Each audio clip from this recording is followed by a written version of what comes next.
ആക്കിയ കുറച്ചും കൂടി ഉയർന്ന് പഠിപ്പിക്കണ്ടേ? എന്നിട്ട് നമുക്ക് ഇവിടുന്ന് അങ്ങോട്ട് പറഞ്ഞേക്കണ്ടേ? 1 മാസം 1 ലക്ഷം, 3 മാസത്തിന് അല്ലെങ്കിൽ 1.5 ലക്ഷം.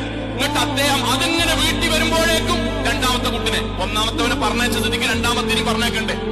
ഇയാൾ അവിടെ കടന്ന് ജീവിച്ച് ജീവിച്ച് വെയിലും കൊണ്ട് അധ്വാനിച്ച് ഏട്ടന്റെ മകന്റെ കല്യാണത്തിനും വരാൻ വയ്യ, നാട്ടിലൊരു കാര്യത്തിനും വരാൻ വയ്യ, ഒന്നിനും വരാൻ വയ്യാതെ ജീവിതത്തിൽ വീടിനും കല്യാണത്തിനും പഠനത്തിനും ഫീസിനും ആശുപത്രി കേസിനും ഒക്കത്തിനും കഴിഞ്ഞ് 63-ാമത്തെ വയസ്സിൽ നിരച്ച് നെഞ്ചുവേദനയും വന്ന് നാട്ടിലെത്തിയിട്ട് 2 ദിവസം അവിടെ നിൽക്കുമ്പോത്തിന് പെണ്ണുങ്ങളെ വക നിങ്ങൾക്ക് എന്തേ പഴയമാതിരി എനർജറ്റിക് ഇല്ലാത്ത?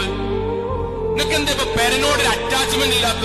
35 കൊല്ലം ഗൾഫിൽ പോയിട്ട് നിങ്ങളൊന്നും നോക്കണം, അറ്റാച്ച്മെന്റ് ഉണ്ടാവുമെന്ന് അറിയാൻ. ഞാനിത് ഇങ്ങനെ പറയാൻ നിങ്ങളെ ഏറ്റവും വലിയ പ്രാർത്ഥന എന്താണെന്നറിയോ?